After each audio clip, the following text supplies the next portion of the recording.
Welcome to another edition of Talk Your Exposure. Today we got Jory Davis joining us on the podcast. And this is not one you guys want to miss out on because Jory is very accomplished on all levels of basketball. She made the WNBA, she's played pro basketball overseas in the European League, she's played for NCAA, she's also been very accomplished through her high school basketball career as well. Tune in to Talk Your Exposure under Spotify, Apple Podcasts, and Google Play. Do not miss out on this episode of Jory Davis. Welcome to another edition of Talk Your Exposure, and today's guest is a very successful one. But before we get to our guest, I want to remind everybody that we are currently filming season number 4. And if you haven't already checked out season number 3, season number 2, and season number 1, make sure you guys go and do that on Spotify, Apple Podcasts, Google Play, and wherever you get your podcast from. And if you want to see this handsome face or that handsome face over there, you can make sure you turn it to RWI Basketball on YouTube and check us out, check our faces out, I should say, on YouTube as well. But before we get to our guest, like I mentioned, I want to introduce or reintroduce again for the 5th time our new co-host of the show, Chris Campbell. Good morning, good afternoon, good everything, everybody. This is me, Chris Campbell here, enjoying myself once again in this wonderful session. It's a little chilly outside, but it's okay. We're going to keep it nice and warm inside here. Steven, what's going on with that beard, man? The beard's nice. I don't know what you're talking about. The beard is clean. I don't know. It looks like you're trying to catch up to him in the front part there. You see, here's the thing, Chris. Here's the thing. I had a beard like this long before you did. What? That's a fact. You might be older than me. And it's clearly evident because you have gray in your beard. But let's be realistic, though, for a second. You are not better looking than me. Oh, you know, I think that might have to listen. You don't want to add those type of questions to the broadcast. You don't want to do that. Your feelings might get hurt. You don't want to do it. I think we should jump into the question. You're right. I don't want to do it because you're right. We don't want to do it because today's episode is not about our beards. Who cares about our beards? Today's episode is all about our guest for today, and our guest of today is a very accomplished basketball player, well, also accomplished businesswoman as well. We have Jory Davis in the building today. How are you doing, Jory? Thank you so much for taking some time to talk to us today. Hey, I'm good. I'm glad to finally be joining y'all. Seems like it's gonna be some good energy, good vibes in here. I can already tell. Talk about the beards. That's funny. But I'm glad to be joining y'all. Appreciate you, Jory. I do gotta ask you though. Are you someone that enjoys beards? Or, you know, on a man? Are you someone that's like, I don't really care? You prefer the baby face? I don't know. You know, the beard, if it's a lot around the top lip, you know, like it's kind of itchy if you're kissing somebody with all that top lip beard, you know, like it's better to kind of have it nicely cleaned around the lips at least. Do you see that, right? In my Steven, space. Hope you're taking notes, Steven. She wasn't talking about you, Chris. She wasn't talking about you. I'm asking generally. I heard comments. It's not about you, Chris. We keep talking about this. Everybody hates Chris. Everybody hates Chris. I don't think you get it. It's always about me. Somewhere, somehow, it's about me. Oh my God, I hate you, Chris. But I love your answer, though. I love your answer. I'm not talking. I love your answer. Oh, I'm about to go get a haircut just now. I'm about to take pictures. See what you did? You see what you just did? You go see get that cleaned up. But hey, a nicely done beard that's nice. That's nice on a mature man. A nice beard, keep it fresh. That's good. There we go. Hey, Jory, we always like to start up the show with a game. And today's game, we're going to talk about who's better in your opinion. So we're going to give you a list of different people, a list of different rivalries. And we want to know who you feel like is better, who you feel like, you choose in whatever industry it is. And give us a little opinion as to why you would pick that person as well. Yeah. So first one we're going to pick is Tupac versus Biggie. Who's better? I'm going Tupac. Tupac. I mean, they both are lyrical genius. I will say Biggie flow was a little bit more smoother than Tupac, but I just go with Tupac because he was more of an advocate. He had more stuff to say. He wasn't afraid to put it out there. He had a reason behind his music. Not to say Biggie didn't, but I think maybe Biggie had a team of people telling him he needed a reason behind the music. Tupac already knew that. He came into the game with that. being his motivation. So I'm going Tupac. I'm a little surprised on that answer, being from New York side. I thought you'd go Biggie, to be honest. But hey, you know what? Fair answer. Fair answer. I mean, Pac grew up in New York. He from New York, but I'm originally from New Orleans. So I don't have that deep loyalty to New York. I'm from New Orleans. I'm from the South. So that we did know. That we do know. Your birthday's coming up in a couple months. Kendrick versus Drake. Ooh, that is a hard one. But again, I'm going with Kendrick. Like similar reasons when you talk Tupac, Biggie. I mean, Kendrick, his music says so much. Even the ones that are hits that aren't particularly targeting a message, it still has a message. I don't know. I just like the way Kendrick moves. Again, their flows are different, but Drake definitely has a different vibe than Kendrick, but also Kendrick has some bars that just hit, like you can't help to give the man respect. But I'm going Kendrick. Kendrick is, to me, he been gone for a while, but he working on some things again, that advocacy, that changing the game on a different level. So not afraid. Shout out Kendrick, man. Shout out Kendrick. Yeah. Now this one's gonna be a little more interesting, and I actually really think I'm actually curious to know what your opinion is gonna be. I'm excited to hear your answer on this one. Whitney versus Mariah. Man, I grew up with Whitney. Grandma and them everybody. I can't go. I would not be invited to the family dinner if I went with Mariah. Come on now. Now in Europe, they love Mariah Christmas song. I swear that woman making billions off that song in Europe. Yep. Because if there is not the most famous Christmas song, it's hers in Europe. But I'm going with Whitney. Whitney has a jam for every type of vibe or every type of session, every party. So true. Yeah, I gotta go with Whitney. I'm starting to get a little sense right now that you're a little bit of an old school mind. Is that accurate? Definitely. All right, bet. Definitely. Last one I got for you over here, away from music for a second, but I want to know overseas basketball versus NBA/WNBA. When we talk men, NBA, I think still gonna get it, gonna take the trophy home. But when we talk WNBA overseas, you put the right team together, they gonna beat them. If you talk even USA national team against European best, because now again, remember these countries are smaller than America. You take the best Europeans from, let's say, the European countries. I think they beating Team USA, in my opinion, which would be a great exhibition to see. That's something I would love to see. Take the best of Europe, not just the countries. Take the best of Europe and Team USA, and let's see who wins. I might, if they get the right people, politics removed. Europe got some good women. I'm not gonna lie. So I'm gonna go the women overseas, but NBA, they still have the best talent. Okay.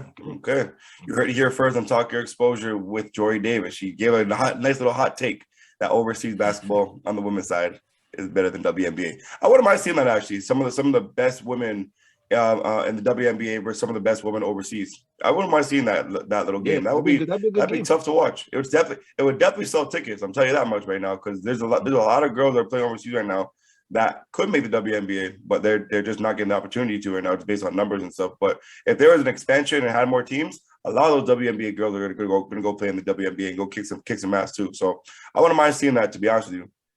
Yeah, it's different. It's different dynamics, I think. But you have a lot of overseas players that can definitely hoop. And then, the WNBA players are good in their right as well. But if we talk the best of the best, like going at Olympic level, all the WNBA players are the Olympic team. But if you take the best Olympic players from Europe and match them against USA, I think the Europeans will win that. So, but it'll be good. It'll be a good thing to do. Maybe somebody make that happen. Maybe we're looking to the right, left. Hey, Joe, I got to ask you, though, obviously basketball seems to be one of the hottest and most viewed sports in the world. What got you into basketball? Man, I'm on the line with like Tiger. I think Federer also has that 3-year-old story. My little brother who golfs has that 3-year-old story, so I'm right with them. At 3, the story is that I kind of was like, I'm gonna play basketball, and it was like one of them. I think for me it was like, hey, God given. That's what I was supposed to do. That's what I was born to do. It's cliche. A lot of people say it, but I mean, I got the sources. That's everybody. Grandma, aunties, everybody. That's what I was gonna do. And I didn't have anyone directly that it was like, oh, look at them playing basketball. That's what I'm gonna do. It was kind of like my own independent manifestation. So I think it was just something I was meant to be a part of, that community and in the game. So that's kind of how I started. I asked to play. Say no more. Say no more. I gotta ask you though. Obviously, at what point in your beginning stages, where you got to your teenage years, or maybe even a little bit before that, did you realize that basketball was a sport for you, and not baseball, not football, not golf, not another sport? What was it? When? At what point was it like, yeah, you know what? No matter what, I'm sticking with this sport. I'm not changing sports. I'm not giving up. I'm continuing through. Yeah. I mean, when I was younger, I played softball. A bug went in my eye. I was like, nope, done. Track. I didn't like running. I didn't want to run. It was boring to me. So it wasn't, I think basketball was always the main thing. Like I never flirted with the idea of doing anything else. It was just people recruiting me to say, you're athletic, come do this. And I did it.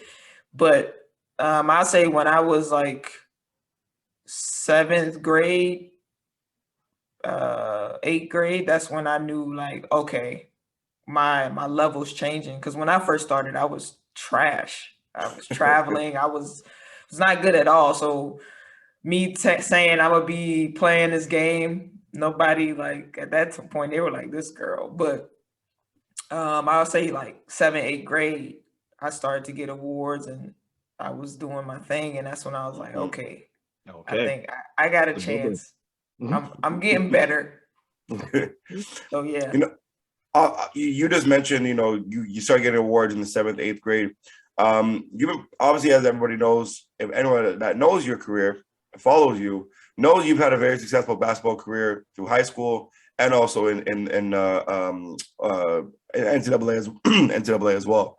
What was it? When was it? What was it about your training that set you apart from other award candidates? I don't think I've ever trained like crazy hard. Like there's athletes that go do some really crazy stuff. Like they always running, they doing these crazy regiments.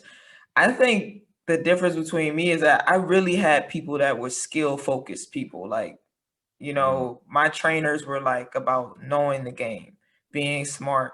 That mentality, like, look, get up in her. This player, she can't handle this, do that to her. Or this player can't do this, do this to her. I was always around those type of coaches. And, my stepdad, once I got to high school, he was the one that really taught me truthfully before college how to break down film, how to look at what I'm doing and pay attention to those details. Look, this is the quarter. Look at your body language. So I think my success, of course I was athletic. I had those physical attributes, but not as much as some girls, so I think for me, I found success in being able to balance the IQ and, just kind of the mental part of the game, plus still being talented. And then going to Europe, my freshman year in high school, being in England, learning that European style also slowed me down a little bit, kind of prepared me to a little bit learn how to use my athleticism, but in the right way. So those different things, I think that's kind of what helped me be successful. Is this Jory Davis or this Kobe Bryant talking about going overseas in high school? Man, this Jory Davis, this Kobe Bryant. I wish I could be the girl version story of Kobe, but nah. Oh man. as we mentioned earlier before the show, we gave you a bit of a rundown. This show is trying to be geared towards kids to help them have a better basketball career, more healthy lifestyle, et cetera, et cetera. What were some things when you were younger that you were able to do to recover during after your training, whether it was nutrients, whether it was mentally, whether it was physically? What did you do to recover after you were done your workouts when you were younger? Well, I'll say, like, look, there are a lot of gurus, a lot of athletes try to pitch what they're doing as grown-ups. When I was young, like, you're developing. You need to eat. You don't need to be dieting and doing all this crazy stuff. I ate full meals. I grew up in the South, so I never was a big snack candy person. Like, I was a wholesome person. I love meals. I love to eat. So I'll tell you the truth, for me, when I was developing, I ate meals. I made sure, and I mean, my family, like, we ate different vegetables. Like, we ate, cabbage, we ate greens, we ate red beans and rice. I feel like my mom and my family, we had a good mix of my diet. So I wasn't really eating a lot of junk food. My mom didn't let me. So I think for me, the key was that I stayed away from some of the junk food, the soda and stuff, but I wasn't on a strict regimen. I didn't have vitamins and all this stuff. When I was younger, I had a daily vitamin, maybe, from my mom. But when you're young and you're still developing, you need to just make sure you eat whole meals. You're not skipping meals. You're not doing those things. Maybe not just eating McDonald's at AAU tournaments. Make sure you go and get a real meal, or if now teams get Airbnbs on the road for AAU, so make sure somebody cooking for the kids, and then that's what they eat in between games. Right. So yeah, I don't have like a real, most people guru with the diet, in my opinion. And what my parents do with my brothers, like, you eat whole meals. Like, make sure you eating, and make sure you're getting the good stuff in your body, because you're developing. Trying to do diets and what you see the pros doing, that's not right. Your body's not at the level that they are. So Okay, I like I'm that with you one. on that one. I'm with you on that I one. like that one. I definitely agree with that one. Let's change pace a little bit. So you attended Greece Athena for a high school. What were some of your personal goals and your team goals that you had when you walked into that, when you were there? yeah, so my stepdad's an engineer, so he's always plotting every move. Every move is a decision matrix. But going into Athena, we knew there were going to be 5 other sophomores, because I was leaving England, going to Rochester, New York. And so the goal was to stick with them for 2 years, and then hopefully by our last year we win a championship and everything. So going in, I knew I would be with a group of girls for those years, and we would build a successful team. I didn't know that we would do it as soon as I got there, that we would win sectionals. You know what I'm saying? But that's good. But the goal was definitely always to win, and we knew that having a team that stayed together increased your chances to do that. So yeah, going in, it was all about winning and having a good team and finding a structure that's already primed to do that, which it was. But far as individually, my goal always at a young age was focus on what you can control, get better. I always wanted to just be the best I could be. So it was never like, oh, I'm gonna be MVP. This generation now, they like, I'm gonna be this and I'm gonna do this. Like, I wasn't saying that. It just came. It came, and it was like, oh, cool. Yeah, but the work was what you were doing. Like, how we gonna get this game? How we gonna win with my team? So yeah, the goal, we strategically wanted to go to a team that had a good group of sophomores, so I could play with them and hopefully make a run for some championships. A run for some championships. That's funny. As you said, but let's go before I get to it. You accomplished a lot of personal goals while you were in high school, and yeah, you got a lot of accomplishment for personal goals. And I had to highlight a few of them. So the ones I saw was out of your personal accomplishments. In 2006, you had the Monroe Player of the Year, and you have scoring over 1,000 points in only 3 years of playing. What was a couple of your personal accomplishments that stood out to you? Yeah, the 1,000-point one, there was a girl, Megan Schoneker, in the area. She grew up in Greece, and she started playing varsity in 8th grade. And so I think she hit like 1,800, I want to say, or maybe 1,500, something like that. And, I was like, man, look, I hit 1,000 in 3 years. Imagine if I was That's here since 8th grade, because in England, my dad has the stat that in England, if people were scouting me, that was my freshman year, I would have been the leading scorer in the country for freshmen if they had been connecting that overseas, because I was averaging, I think I like 30 in Europe and England. So yeah, I mean, for me, again, like that 1,000 point in 3 years was pretty impressive for me to be able to do that. That was probably one that stood out. Again, the MVPs and stuff. It is what it is. When you win, sometimes you get those. But the 1,000 points, that was one that it was like, yo, man, 1,000 points in 3 years. If I would have had that rookie freshman year, what would have maybe happened? So yeah, that was one that was cool. And then of course, now looking back, getting the Hall of Fame for Section 5 and stuff, it's like, it's a good accomplishment to have. So yeah, those two are the ones that I'll probably remember. Yeah, when you think about that, 1,000 points in 3 years, that's some good stats, man. That's a really good personal goal. You look back and you break it down. You said you're right, you didn't include your rookie year. So Matt, you did, you kind of think, if I had the rookie year, what would that look like? How far did you get? So I like that. Those are good stats. During your season in play, you went undefeated during all 3 years. You guys won multiple state championships. What did these championships mean to you? Especially you said you said you were looking to only win one championship, but you guys won 3. So what do these championships mean to you? I mean, at the time, it was fun. At the time it was fun. New York State, I think I came up short for first team New York State.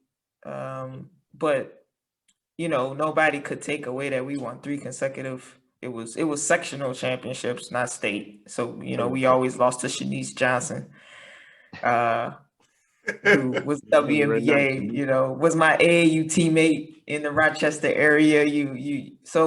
But no, it was for my dad, it was kind of like he was a genius. Like, hey, look, we plotted this out. He was kind of like on his Big Baller brand, the dad of, what's his name? I forgot his name. Lonzo.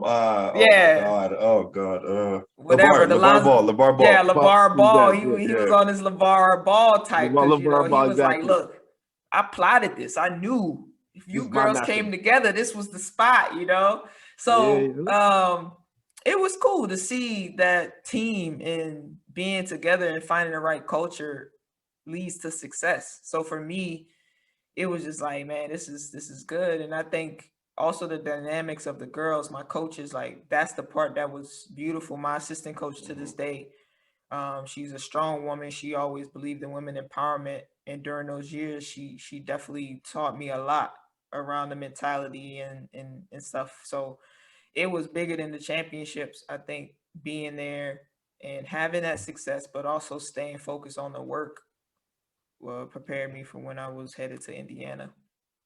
Nice. Well, you just kind of gave it away of where you went, but that's okay. But before we dive into that in particular, who else was in the running for you? There was the beginning, because remember I was in England and I didn't play AAU, so people dropped off. Like people didn't know where I was.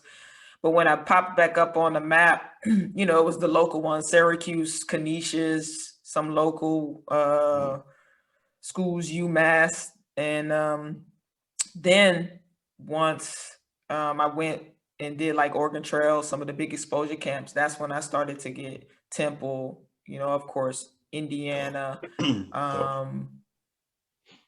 those were kind of the big ones. Later some other bigger schools like Marquette started to come around, but they were real late. So some of the UMass conference, JMU, those schools were kind of the ones that came in later. Okay. You might, maybe you don't know this area, maybe you do not know this area. I went to school in Olean, New York. I don't know if you know that area or not. It's right by St. Bonaventure. I literally went to Olean St. College. Bonaventure also. St. Bonaventure also recruited me. All the schools in like that area. I can't remember now. It's been so long, but St. Bonaventure also, Canisius, all of those schools. Okay. So there we go. We have something in common. Yes, Jory. Yes. We're curious to know though, what was it about Indiana that intrigued you the most out of all the schools that you had to go sign your letter of intent over there? Definitely, like, again, my dad did a decision matrix, and so one, I wanted to play for a woman. I wanted to play for a Black woman, which was still uncommon. Coach Jack, who's at Buffalo now, still is one of the very few Black female coaches. I wanted to go to business school, and at the time, Indiana was number one. They were also number one party school in the country at that time when I was being recruited. I want to say they were at like 10% African Americans that were at the school. So that was the population of how many, African Americans would also be there for me to be around, being that I'm going to Bloomington, Indiana. It was good to know I could still find my community. And yeah, those are like some big pointers, like who I was playing for. Of course, I was one of the big signs for the class, so I would definitely be playing and be a priority. Education was important, that they had what I wanted to study. And then the conference level. It came between Indiana and Coach Rosati at Hofstra. And Hofstra was a smaller school. They had a winning culture. It was more like what I came from in high school. And Coach Rosati, UConn, she was the coach of the USA Olympic team, all that. She had that caliber network, but Big Ten, IU, Hoosiers, the historical, I couldn't pass that up. So okay. I do want to ask something. Obviously, I'm just curious to know what it's like. 'Cause I've heard some stuff from some friends of mine that went to Culver out in Indiana. I've had a couple of friends that went to Indiana University as well. Their experience in Indiana as a Black man wasn't really wasn't the best for them. I'm just curious to know, what was it like for you being a Black woman out in Indiana, the state of Trump? Yeah, I haven't, to tell you the truth, I didn't. Again, I was there when a Black woman was our leader and our coach. And I'm sure now I know because we still talk, that she had to deal with a lot she signed 7 rookies, and I think pretty much all 5 of us were Black. Two of her assistants were Black, and one was Australian. So again, what she probably had to go through if she was on answering that question, I think was a lot. But Coach Jack took a lot of pride in protecting us and trying her best to push us to be strong women. Like that's her thing. Character, academics, basketball. So I personally didn't go through anything. I know recently you've seen a lot of, from the girl side, a lot of the Black girls, African American girls I've seen transferring. Some things have happened that the story isn't out. I don't, they haven't really even told me.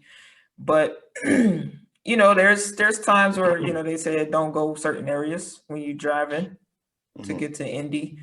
And there's been certain comments, stares, but nothing that I felt, really hindered me or made me feel away. So I can't say I've felt that, but now as a alum and trying to build a business and knowing those resources that they claim when they pitch to you and recruiting you, that this alumni network is so strong.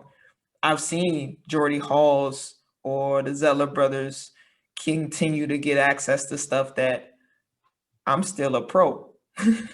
And I know DJ White, for example, did big things for Indiana. He's like, I don't hear from him.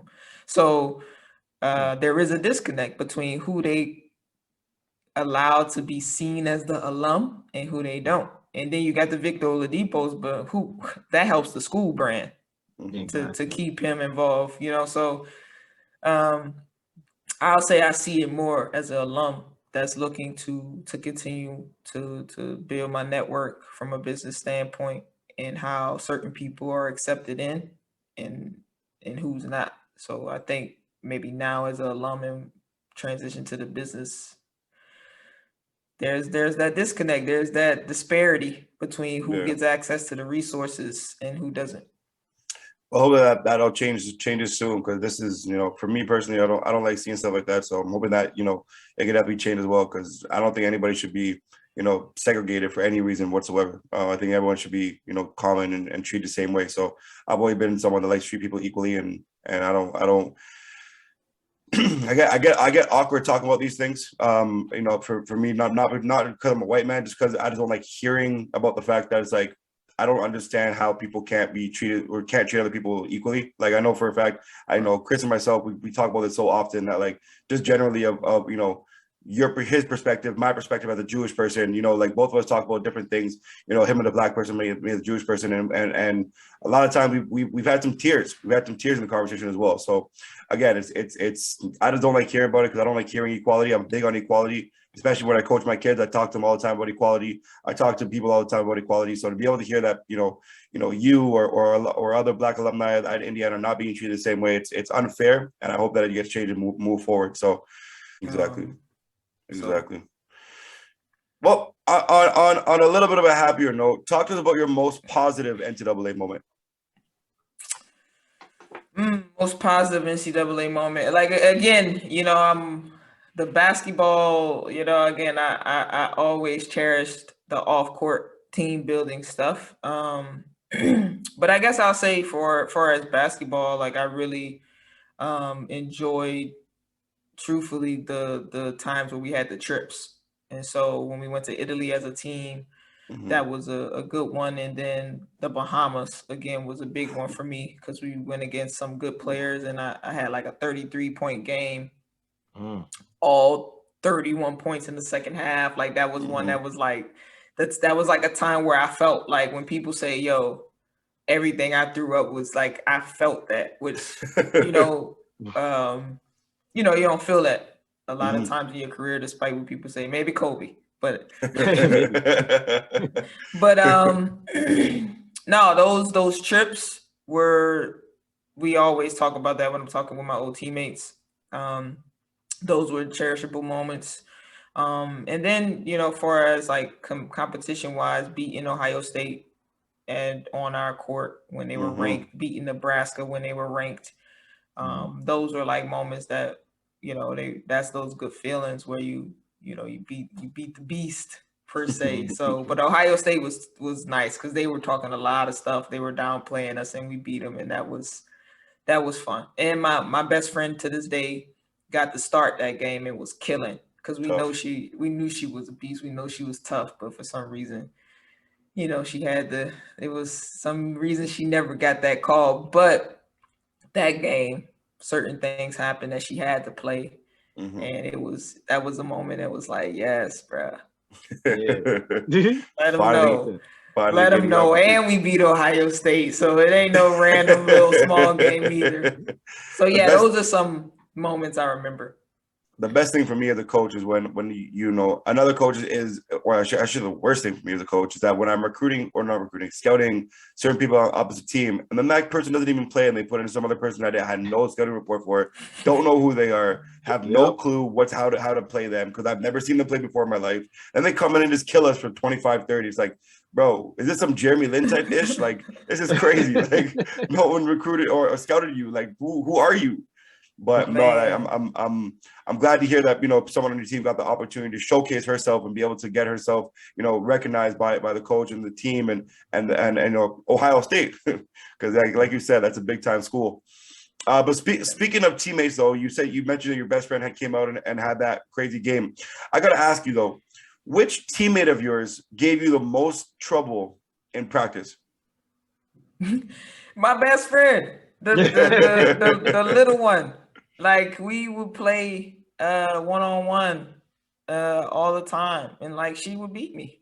She Oh would wow. beat me. Like she was fast. She was like a little Muggsy Bogues, but could jump out of this world. You know, she was short, but she could jump. She was fast. She actually could have got a D1 scholarship, Whitney Lindsay, for track, but she chose basketball. Like so, she used to give everybody the business in practice. But far as like you know, in college we have a scouting team, so like most times we were playing against them. And so, but far as another athlete, I would definitely say Andrea McGirt. My teammate actually went to Harvard after IU, real smart, but she used to try to lock me up. She would be a problem for me. So yeah, I would say defensively, you know, her Andrea McGirt, Kim Roberson, two people that used to give me a problem, and then offensively, my friend Whitney Lindsay used to just be annoying all the time. Hey, Whitney, if you're listening to this, we got to see the one-on-one again. We got to see the one-on-one. Man, that's what we burn want to the see. fouls, burn the fouls. Your freshman year, you know, you come in to Indiana. Who was one opponent that you just couldn't stop? She always had the best of you. You know, there was one person you're like, F this person, I don't want to play against them. Or you did want to play against them, but they'd always had your number, you know, during your freshman year. Freshman year, I'm trying to think. Y'all, this is archives. You know, I'm dating myself now, trying to remember this stuff. But I'm trying to remember her name. Actually, she played at Iowa. She was just like she was a combo guard, but she was I can't recall her name actually. I would have to look it up for y'all in the show notes or something. But it was this one guard from Iowa. She was a master rebounder. Like no matter if you tried to face guard box her out, she always was was there at the ball. Used to just give us problems, and it was kind of annoying, truthfully. And I mean, she's the one that stands out for me. As far as my freshman year, there wasn't anyone that I felt was like a problem, in my opinion, personally. But she was one that definitely stood out, as far as her rebounding ability and her defensive hands, just everywhere. She was always there, and that was tough. Say no more. Those little pest guards seem to be the ones that are always having your number right now. Little pest guards. That doesn't seem like to be like. But you know, I am curious though. You know, being a captain, you're named captain your sophomore year. How much pressure came with that? A lot. Pressure and hate. You know, like Really? look, we love to talk about the politics and all that of the business side, and players try to talk about all these other people, but players have their stuff too. Yeah, I was named captain, but again, it was 6 rookies. And so out of those 6, you know, I was like considered the leader by Coach Jack. And then the other half were older players. And so her thought was that we needed a captain for that group and a captain that represented that group, and find that middle way. And so when she named me captain, it wasn't taken well by some of the older players because they felt like I was getting too much too soon. So it was a lot of pressure. I'm not gonna lie. One of my teammates said something when we were all kicking it one day, drinking, and I hemmed her up because I was emotionally like I felt them feeling that way. And now the point that she said something, we really got into it. She was one of the older ones, and it was just like, you know, for me, I came into college very humble. very willing to follow and take my time. I didn't ask for that leadership role, but I was given it.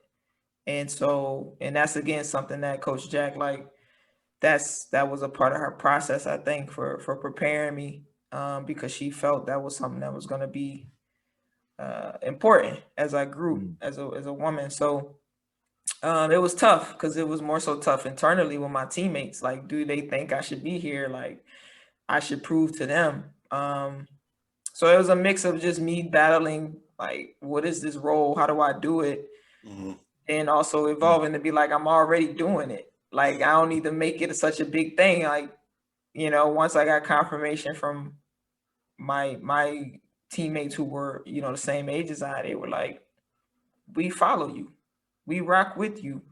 And so let's do it. So yeah, it was tough, more so because the older players didn't like that decision and they kind of put that on me, but I still needed time to grow, true. But they felt like I shouldn't get that title if I still needed time to grow. And that was tough to deal with internally. Unfortunately, during your time in Indiana, you weren't able to accomplish. I'm sure it was a goal of yours to go to the March Madness tournament. Hearing all the stories about the March Madness tournament, was there ever a thought in your mind that you made the wrong decision to go to Indiana? Shoo, yeah, the first time we were a bubble team.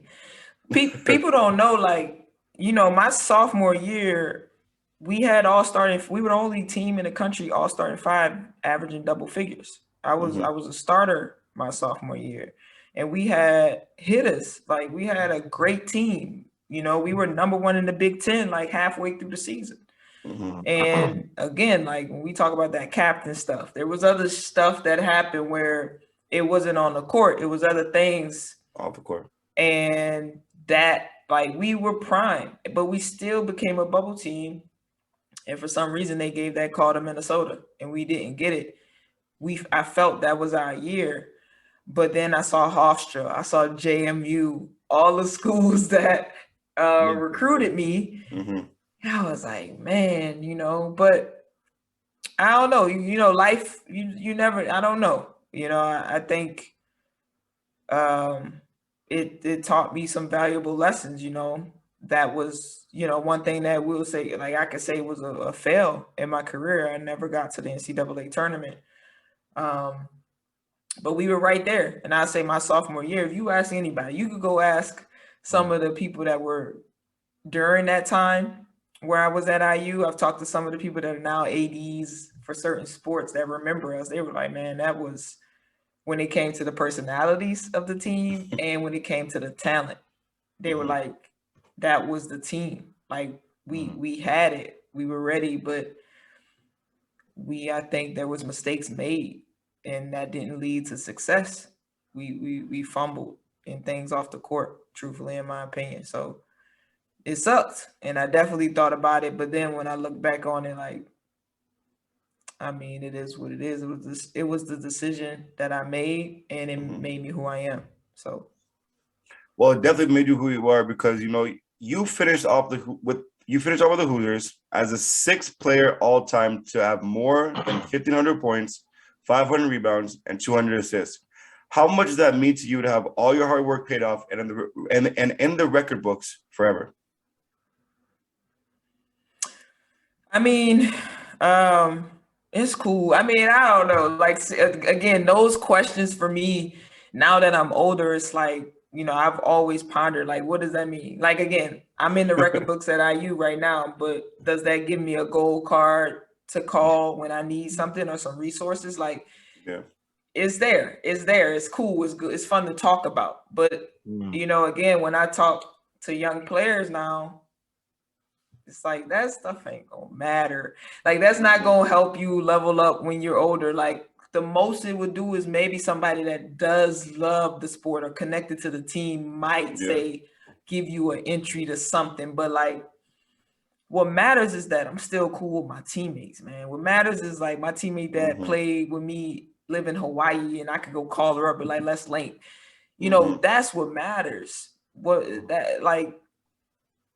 the record books, like, it's not helping me in any way. It's only a cool thing to talk about, Yeah. like, so it's cool. It shows that I left my mark there. At least nobody can say I wasn't there. I was there. But to be 100% transparent, now these days, the accolades, even things I might get now, I know that doesn't matter, because what matters is the people who I did it with, who was there, who invested in me, maintaining those relationships. That's what matters to me. Talking from a real captain. Yes, right. There's no mistake with that decision. Hey, for sure. I like how you talked about the people, about the bond. That's really good. I really feel that. A lot of times people get caught up in the accolades and stuff like that, but it's like the person to your right or left. That's what's that team sport, the bonding in basketball is such a unique sport. And when you have those type of people after, that's the conversations you usually talk about. You don't talk about always wins. You talk about who you're with when you got those wins. Right. But let's go into let's change the pace a bit. While you're at Indiana, you declared to go to WNBA. Going in, what were your expectations? I didn't know nothing.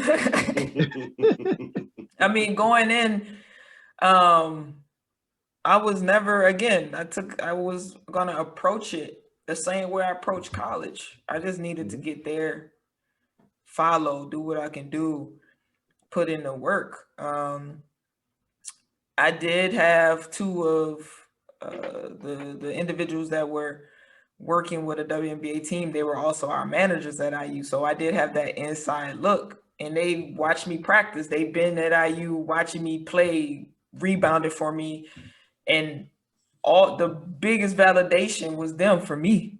Like, it wasn't a coach. It wasn't that I was in the ranks to be drafted. It was them, because I know they shooting with the WNBA players, and I'm shooting with those same people. And it's the people that you don't pay attention to that know the most. Yep. And they were like, "No, Jory, you could play. Like, you can. There's some people on this squad or this squad that you could take their spot." So for me, I was like, all right, I just need to get in that training camp, and it's a wrap. So that was my expectation. I didn't even know I was going to get drafted. I was in school when the draft was happening, and a student stopped the professor and was like, "I want to congratulate Jory. She just got drafted." And then my agent, who I had hired, like, I think maybe a week before, was like, "Congrats, you got drafted." And I was like, okay, cool. So yeah, I didn't have big expectations for the league. Because again, the dream was always, I just wanted to play basketball, be the best I could be. It was never a pinpoint location of where I was going. Okay. I like that. So you were drafted 33 overall by Indiana Fever. How cool was it to be drafted by the same state that you played for in your cold college career? I mean, it was cool. It was that connection, IU, Indiana, Indianapolis is right there. I had been to games while I was a student athlete for IU. So it was cool. It was fun. The wave of people wanting to interview and all that, it was cool. It was fun, to be like, yo, I made it, and I'm drafted, like, WNBA. I'm one of the best. It's only 33 women. I mean, it's 35, 36. 36. So to be at least one of those 36 was cool. And also to, again, put it in perspective, like, I hadn't been to the NCAA tournament my whole career, we didn't win NIT, even though, after going, I think we were NIT 3 of the years out of my 4 years, but we hadn't won.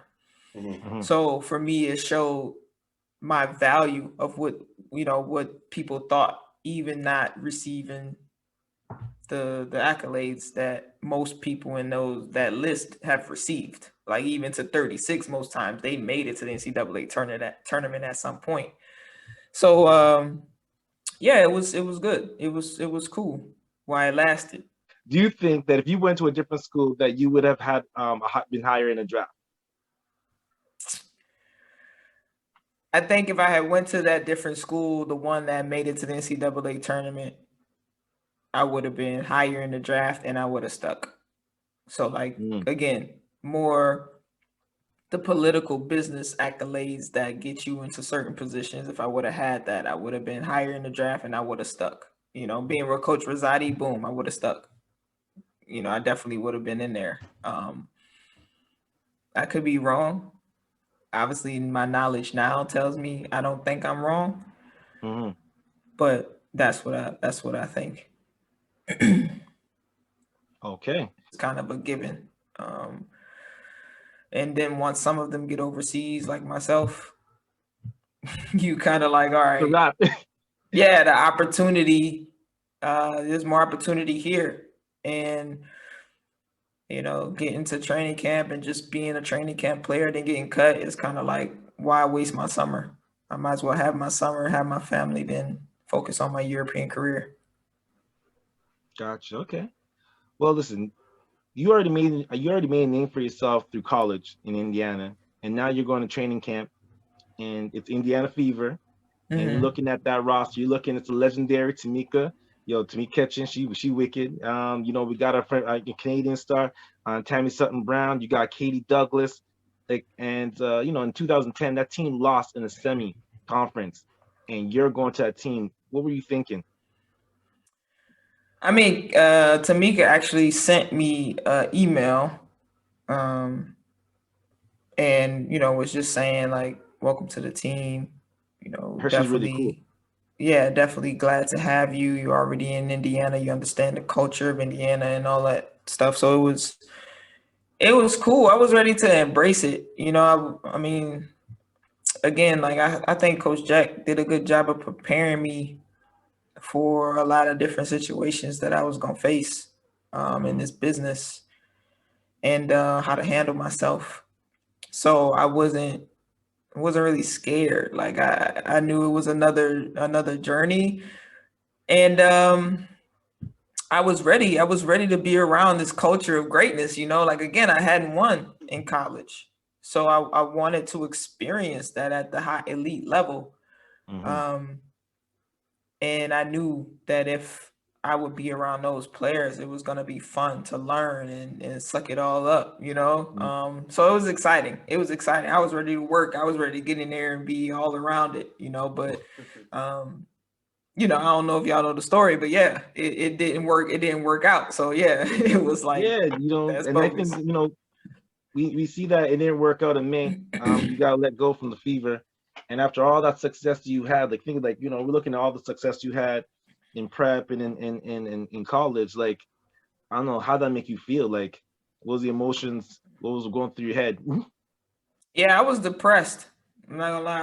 I was in my apartment at Indiana for like some days. Like I really was, you know, because again, you reflecting on college, like, man, I ain't making it to NCAA. Like I haven't done these things, you know, and of course it's still like I know my talent level is at the level of these people that I see getting opportunities.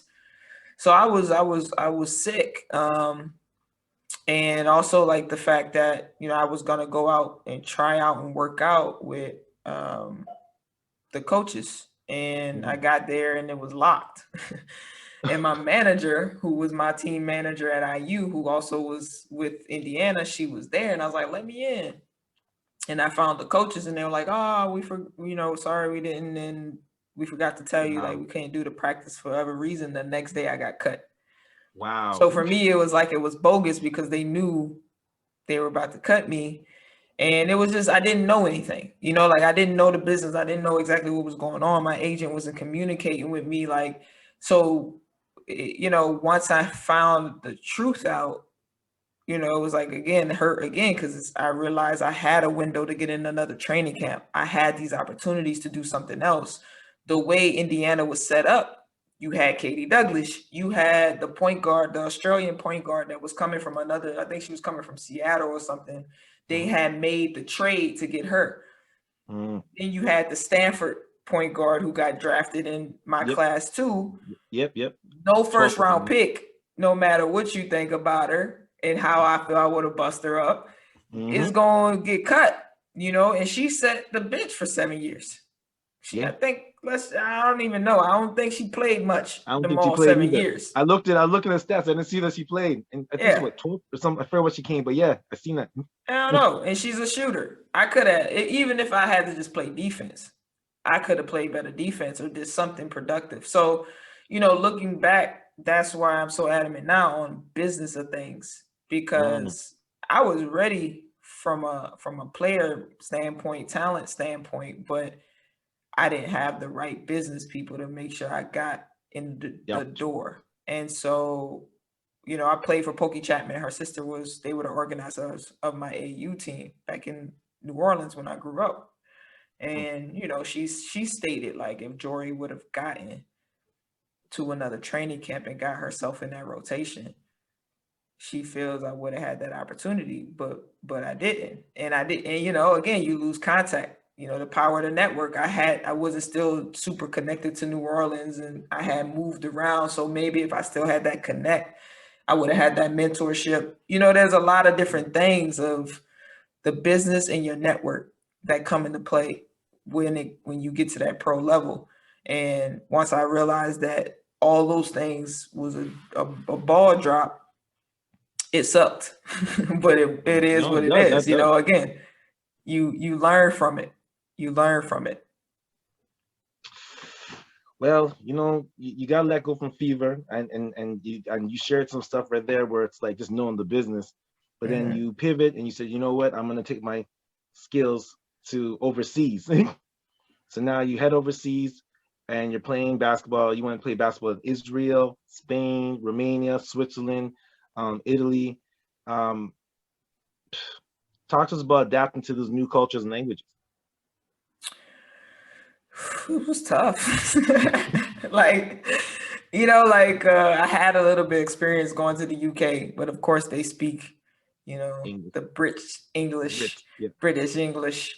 So common. But yeah, going to Israel was my first year was tough. My family was nervous. You got the Gaza Strip. There's a few times they launched some missile bombs over. Mm-hmm.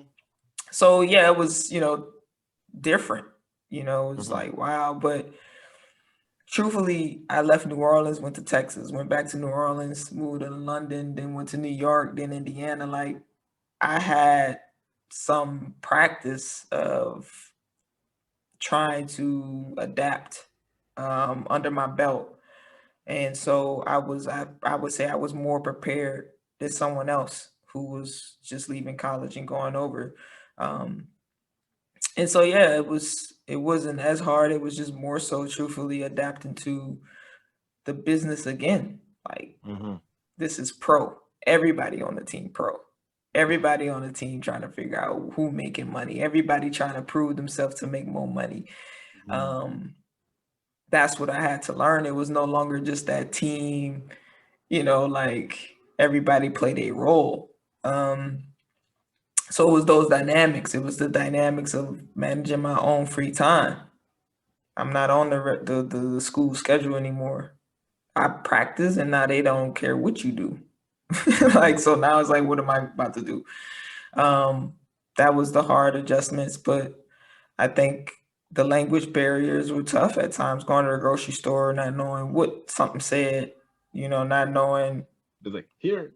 What's sour cream? I'm trying to make tacos. Sour cream is still the hardest thing for me to find in foreign countries, because I don't even know what, is this sour cream or is this yogurt? Like, they say, you looking for yogurt? Yeah, I heard that. Yeah. No, right. I need sour cream. What is sour cream? You try to break it down to them and they don't know what sour cream is. So that is one of the hardest things to find and figure out the translation for the grocery store people to understand. But yeah, it was, that's the tough thing, driving, and the signs don't say, they're not in English. So if I'm driving and I'm trying to, and don't talk about Hebrew, that's tough. I need to be read. That's tough to figure out. And I'm like, I don't want to end up at one of these borders where I'm not supposed to go, Palestine, I'm not trying to. They like, you cross that border, Jory, you will not make it back. I'm like, you're not coming back. So, it was tough, like different Romania with the dogs.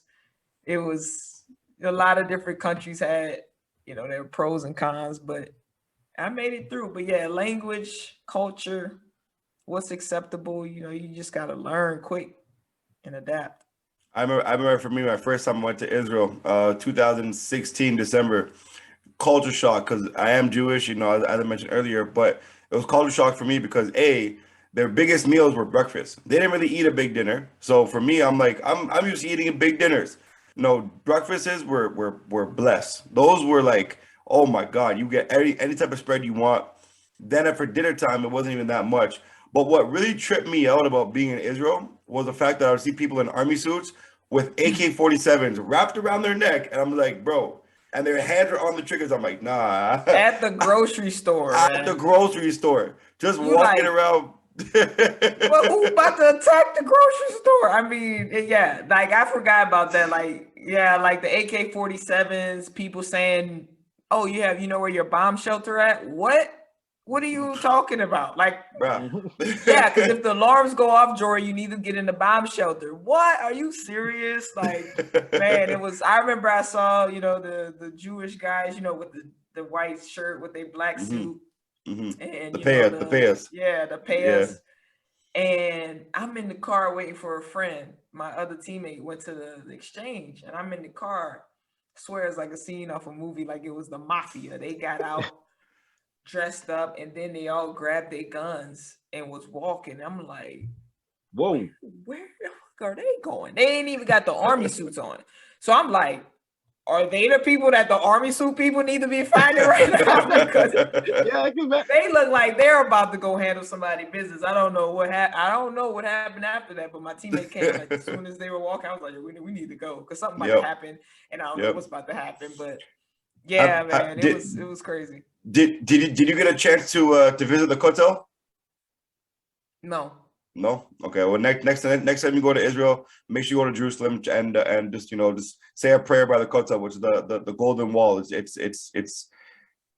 I didn't. Yeah, the Golden Wall. I went to Jerusalem and I went to the prayer wall, but I don't think I made it to the is that the wall you're talking about? Yeah, it's called the Kotel. They call it the Kotel. It's a Hebrew word for the prayer wall, Golden Wall, whatever you want to call it. Oh, okay, gotcha. Yeah. So and then people. We went. People. Okay, tough.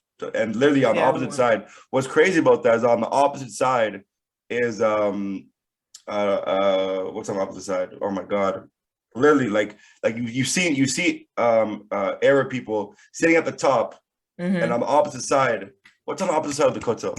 I'll get back to you on that. My apologies. Yeah, I know what you're talking about. Like it's the separation of the two sides is like literally ridiculous. it's like Jerusalem's right here, and on the opposite side is like Palestine. Yeah, and the opposite side is Palestine. I'm like, bro, it's scary. It's scary over here. But yeah. Sorry about that, Chris. My bad. Oh no. Yeah, listen, culture. I love culture. You know me. I love. You know how I feel about that stuff. I love it, and so that's good.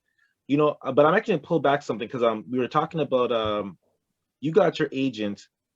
Let's see, you said about a week before, and when you're before the draft, right? And then you went to overseas and when it comes to agents, I think we don't talk about agents a lot. So how can I say this again? Man, I feel like you the other day, Steven. I don't know. You feel like me. Yeah, man. Yeah. But here, when looking for an agent, especially when you're young, when looking for an agent, what are some of the things you recommend to a young athlete? Well, now definitely with the new NIL rules, they're choosing agents earlier. But I think you need to know your goals, or at least what your dream is, And so now, like, let's say let's bring the NIL aspect into it. Like, you might have a big brand right now as an amateur, but you need to make sure does your brand match your talent? So you might have 1 million followers, but you don't have 1 million follower type talent. And so you need to make sure, Octagon might want to sign you to their agency because of your $1 million brand power. But you need to see if Octagon has the key connections for your talent level.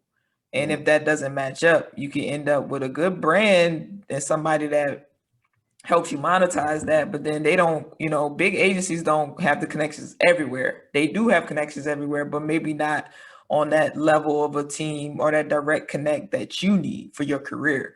So for those young players now in that NIL era, I would say they need to pay attention to that, because that player that has 1 million followers, and just because they went to Octagon doesn't mean you need to go there or go to that big agency.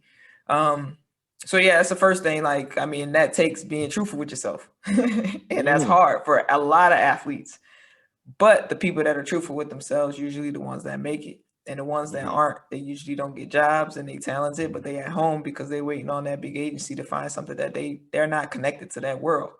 So yeah, you need to pay attention to that. The next thing is, like, you need to understand like exactly what you need the agent for, because certain agents, they promote that they do everything full service.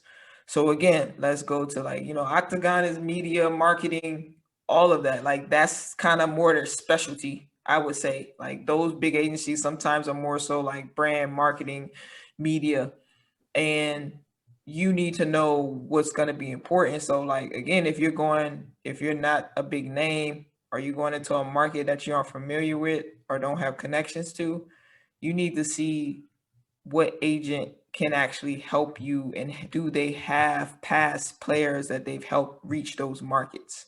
And so like, you want to ask agents like, who have you found success for that's similar to me in my persona, my makeup, the trajectory of my career? Can you give me some examples? The other thing, like, you got to find somebody you trust and someone that believes in your talent, because if you don't, you're going to be another person on the list. And that's how they do business. You almost got me ready to say, yo, we got to go to Davis agency. Man, you might have to put your hat in there for like, man, this agency world is tough, but nah, like for players, like, you need to really like pay attention to where those agents have found success. What have they done? How do they feel about your talent? Like, you need to know, like, what do they see for your career? And if they can't answer that, it could just be that they just trying to add people to their list, which is not going to help you. You want to know what markets they're in. Like, if your goal is to get WNBA and you sign it with someone that's mostly focused in France and Spain, but happens to also be NBA certified or WNBA certified, like, you're not gonna go far. Or again, if you trying to get overseas and you think the European market gives you more opportunities, and you with an agent that's more so NBA. I know women that are signing with these agencies that's focused NBA G League. How is that gonna help you? Just because it's a big name and maybe your homeboy signed with that agency, that is not a good agency for you.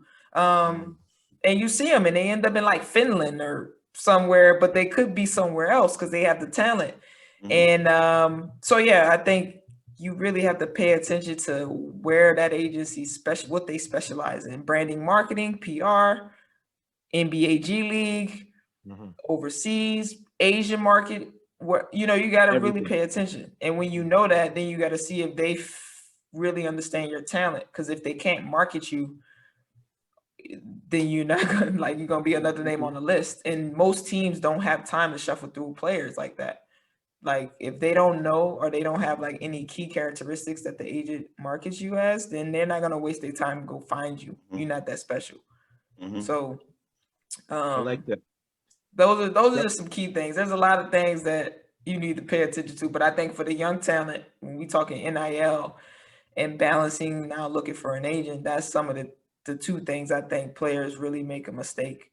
Because they just go on to any agent that says, "Oh, I can represent you." Yes, I can represent you. Anybody can represent you and make a phone call. But what's the power of that phone call? Yeah. And what are they prepared to say about you? And if they can't really say that, then you got the wrong person. Makes sense. Makes sense. Makes perfect sense. Personal goal setting first, and then you pick, and then you branch up from there. I like that. Out of everywhere you played, like you played in a couple countries, out of all the countries you play out of, where do you enjoy playing the most? Man, that's a tough question. I mean, obviously I have mad love for Italy, where I'm currently playing, but I love pizza and pasta. Can't go wrong. Pizza and pasta. Man, can't go wrong with that Italian food, the vino. And Yeah, they have a wide variety of pastas and different foods, so you never get bored with it. So yeah, definitely one of the best places. But I've been really blessed. Like Tel Aviv by the beach was amazing, Mm. man. Like yeah, that was an amazing time, fun time. All the Americans are close. So, Israel have their spots with different types of food. You could go still get Mexican and sushi and stuff. Like Oh, nice. you, Okay. still kind of Americanized as far as the Mhm. city of Tel Aviv. And Greece, man, Greece was great too. Again, another beach area, vacation area. I got to be in Athens again. Everything you could want as far as food. I'm a foodie, so I could eat everything, And then the Greek food is fresh, is actually pretty healthy as well. So Mhm. I would say like Italy is definitely one of the top, but Tel Aviv and Greece, They're those really are good. They're two close. two beautiful areas. I like that. Okay, well, obviously, you're playing overseas. You got a lot of enjoyable moments, but there's moments that weren't good. So Mhm. talk to us about these moments and how you wanted to make a difference for the next generation. Yeah, I mean, I think for me, like the business part, a lot of times it just wasn't good for me. After Israel, I finished 10th in scoring. And I was like, Shit, that's big.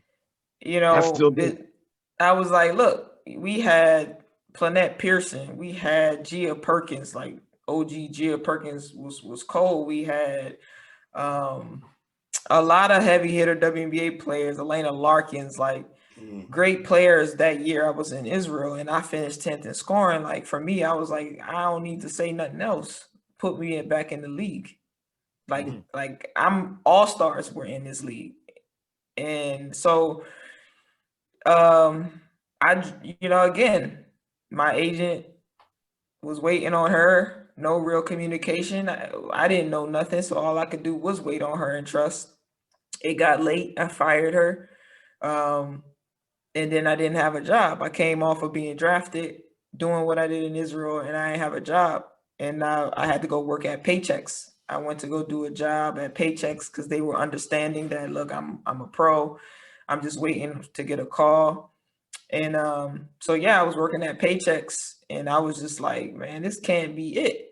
Yeah. Like it wasn't that I didn't do what it wasn't like I was coming from a small school and like I'm trying to prove Yeah. myself. Like, bro, I've been drafted and now I just went to one of the best leagues right now and Killed it.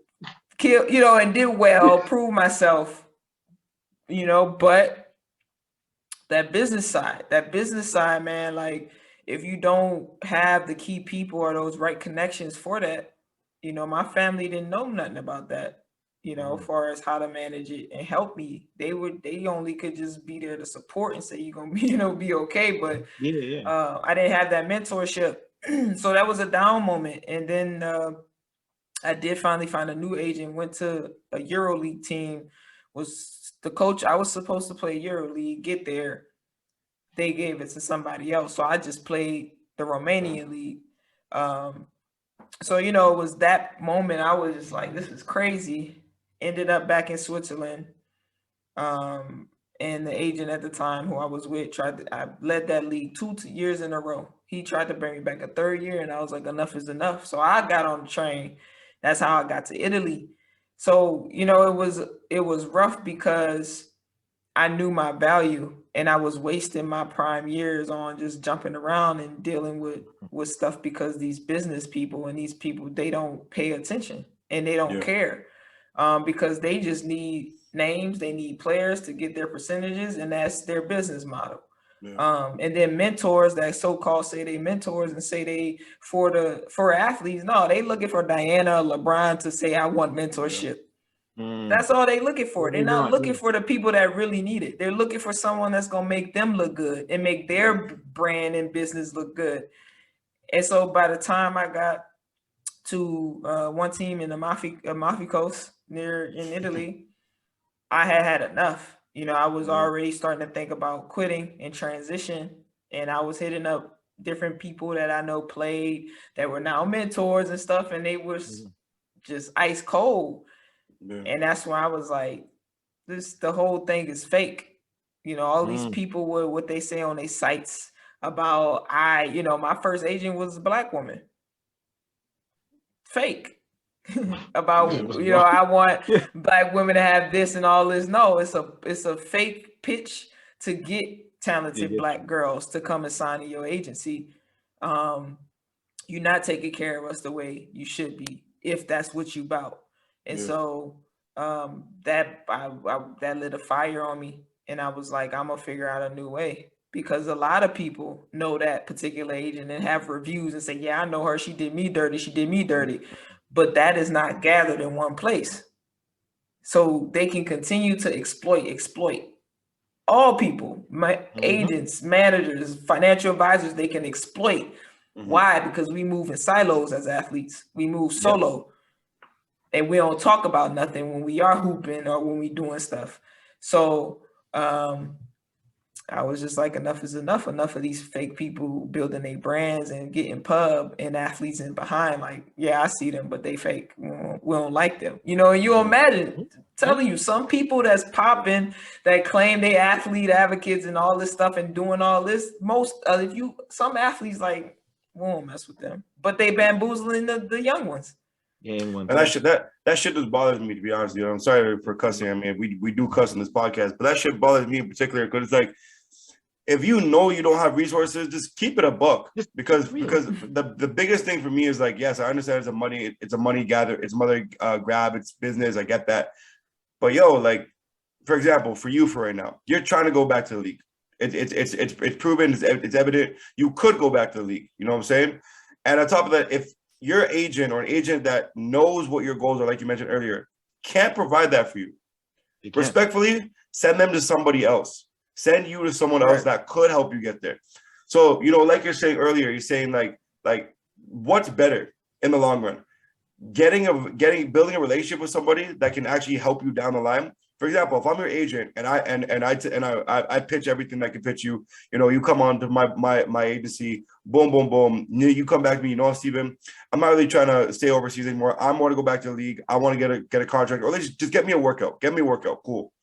If I can't get you that, I might go to Chris and be like, yo, Chris's agency is a lot better than mine. Chris knows that, he has a lot more connections than me. I don't know many WNBA coaches, blah, blah, blah, blah. Now, if I send you there, at that point in time, you're happy, I'm happy, he's happy. You know what I'm saying? At the end of the day, now we've built a valuable relationship. But for some reason, these agents out there, and I'm glad you touched up on this, because I know a couple of agents my damn self who are, not doing the things they're supposed to be doing. And for me, what I've realized, I've even had a few friends, and one of, both Chris and myself actually know the same agent. He was supposed to, he has some NBA guys, whatever. My friend went to the best university in Canada called Carleton University. He went to Maine University.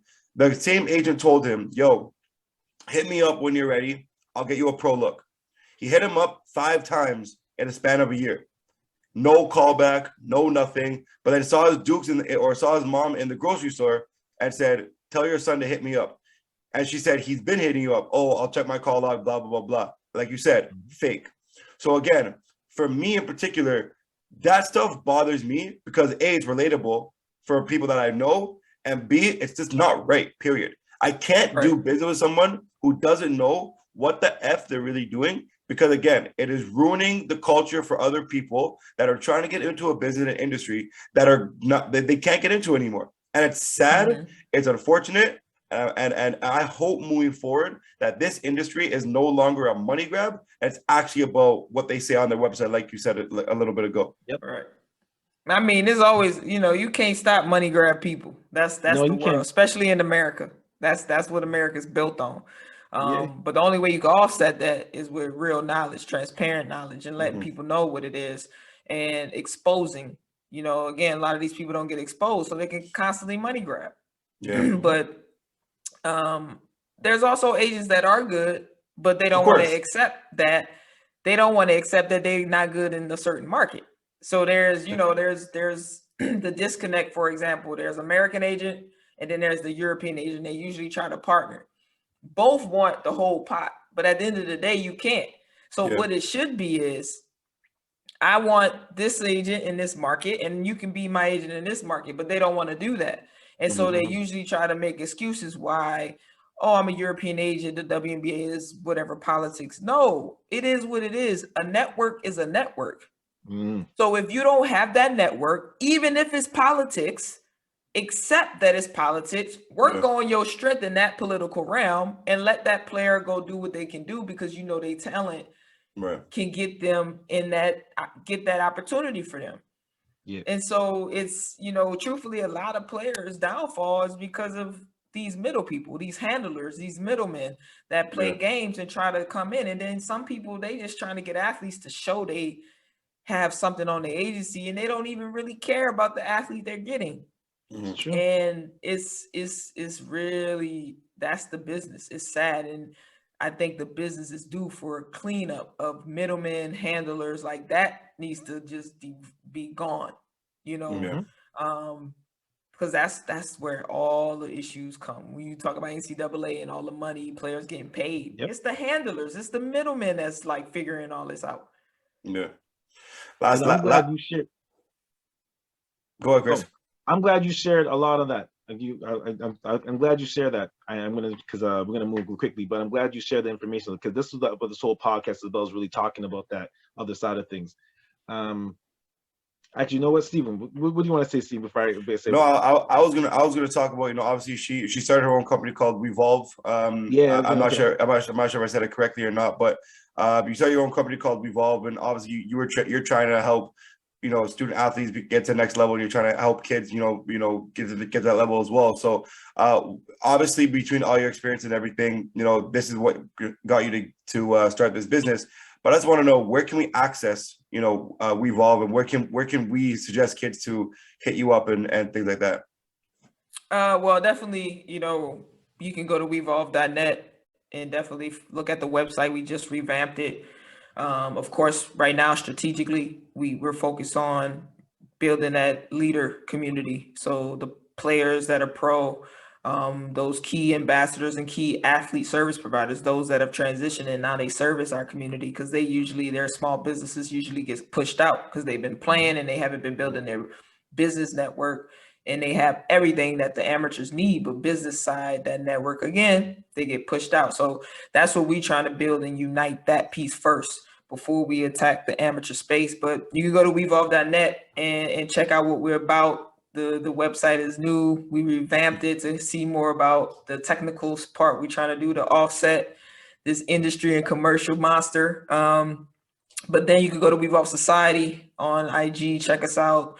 The Twitter dry right now. You know, we're a startup, but we're starting to put some tweets out. So Revolve Society on IG and Twitter. And then, of course, if you want to get in contact with us, or if you're an amateur and you just want some advice, you literally can hit me up. You can hit us up on Revolve DM, hit me up, Jory Davis 32, or even go to the website and click where you can contact, and we'll definitely get back to you. But we're very transparent and open. So you see me on Twitter, you see me on IG, just literally DM me and we'll make it happen if you have any questions. But until we get that application, which MVP is almost done, we'll definitely have it where it's easier and more secure for you to ask questions and connect to the community. It's a great way to be able to help other community and making sure that they're taken care of and, you know, have better experiences down the line. Quick here to end off the show, you know, whatever comes to your mind first. The first thing that comes to mind, if you could have any superpower, what would it be? Wisdom. Tough. If I could have like unlimited wisdom, that would be my superpower. Yo, she said that so smooth and quick. She's already thought about it. Yeah, I've been asked that one before, but I mean, that's what I pray for. That's what I pray for all the time. 11/11 birthdays, I always ask God for wisdom. So that's what I'm going with. Next one, ball in your hand, down 2. Do you go for the tie or do you go for the win with a 3? I definitely go for the tie. I go to get fouled, 2 points. I'm going for the tie. I can shoot the 3, but that ain't my strength, and I've learned to play to my strengths. So I'm gonna go get fouled, or I'm gonna go get the bucket, and then let's go into overtime and get a stop. But I ain't gonna just lose the game for us like that, because I'm not a 3-point shooter. So play to my strength and go the effective route. I like that. If you could go back in time and take a memory with you that also had a deep message, what memory would that be? Oof. Man, it's a tough one. I got a lot of memories of lessons I've learned. I guess I'll say the memory definitely before losing my grandfather when he picked me up from Texas, me and my mom, in that car, knowing he was sick. I was young, nobody told me, but I knew something was wrong. That was like my father figure. But being in the car with him, driving all the way back to New Orleans, and just having that conversation with him, knowing it was gonna come to an end, but we never really said like it was gonna be over.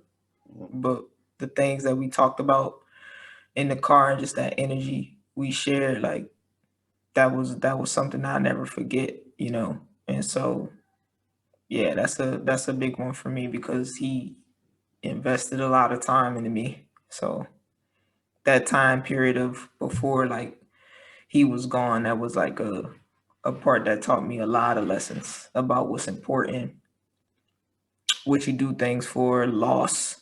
I learned a lot of that during that time period. Fair enough. Okay, another one. Favorite song all time? Like it could be cleaning your house, could be getting ready for a game, it could be anything. What would that be? All any moment that song comes on, you into it. Ooh, dang,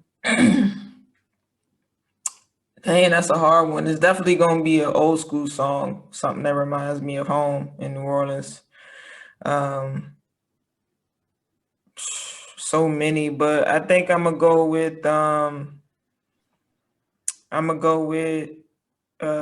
Sapp, the Never Would Have Made It song. Never would have made it. Yeah, that's one that always get me, always keeps me motivated, always reminds me, I grew up Baptist. So, I had a lot of prayer warriors in my family. And single mom, my mom was a single mom, but I had a tribe of family in New Orleans that took care of me, like a village. When they say a village, takes a village. But yeah, Marvin Sapp is one of many, of course, that come on that just remind me how far I've made it and just where I come from and everything. So okay. Last question. Who would you like to see on Talk Your Exposure? But you have to help us with your answer. Who would I like to see on Talk Your Exposure? I feel like I know why you're laughing too, and yes, we got it from there. Nah, I would. Let me see. I'm gonna put in. I feel like y'all asked some good questions, and I would say Ike Udanu. I've had him on my podcast. I think there's more depth to him. He oversees CAD, man. He got a lot to his story. And you can't cover it in one podcast. I haven't seen a lot of people really interview him. He does his own content, but it's different when someone else asking you the questions. I think he'll be a good one to be on Talk Your Exposure. And really, if y'all, dig into some of the stuff he hasn't spoken about, that would be a good interview, I think. So I think he'd be a good one to have on next. If we talking a big star, I'd love to get y'all to talk to Tony Parker now in the overseas space, coming from NBA and the inefficiencies that's in the European market. If talk to him, dig deeper about what he sees, and if he feels he wants to change some things, that would be good. That's somebody I've been wanting to kind of hear his thoughts, him or Dirk, because Dirk is over the FIBA Players Commission. So those two guys coming from a efficient Americanized sport business now coming back home, I would love to know like what their thoughts are. Or do they plan to do anything? Agreed. Those are very good. Those are good. Those are good people. Yeah. Can't go wrong with those three people. Definitely can't go wrong with Dirk Nowitzki, the man that had the one-step fadeaway. You can't go wrong with Tony Parker. Who we can tag team it if y'all want. We could do like a unguarded Talk Your Exposure collab. Be like, hey, come on, one of y'all come give us a interview. I'm with it. I'm with it. Like it took a team of us to get this interview now. Like we clap. Hey, honestly, if we get Dirk or Tony Parker, man, we definitely got to collab on that one. That'd be we all want to know some things. So shit, man, that would. I just had to take a second to just think about what that could have looked like, and that looks great. Crazy questions. That looks great. But honestly, Jory, we want to thank you again for your time. Thank you for jumping onto the podcast today. We had a lot of fun. We got to dive into a lot of things in your career that we didn't know. We know that the internet doesn't say. Obviously, it was good to be able to hear from you personally, because like I've heard before from Corey told me that you had a lot of stuff that you went through while you were in overseas. But again, I didn't know it was like this, like how you went in depth about it today. So shout out to you for that. Thank you for giving us an insight. Thank you for giving us some time. Thank you for talking to us. And we finally got you on the show. We finally got you on season number 4. We're happy to be able to, dive into with you. So we can't wait to share this with everybody. And again, for everyone that's tuned into listening to this podcast, make sure you guys follow her on Jori Davis 32. Yep, Jory Davis 32. Jory Davis 32. And if you have a podcast as well. Yeah, podcast, Unguarded Podcast. This season we calling the Unguarded Phone Calls, more just random talks with players. But yeah, the Unguarded Podcast is out, and then I have like a mini series that we did have it as a podcast, but we kind of went straight to IG. But the mini series, Jory What Now, just random thoughts on some things that come to my mind, sharing my thoughts on life, culture, basketball, this business. So you can check that out direct on IG, or Anchor podcast. You already know. Make sure y'all check her out, man. Anyone that's tuned into the Talker Exposure podcast, go check her out. Go check out the Unguarded podcast, and make sure you guys go give Jory a follow on Instagram as well.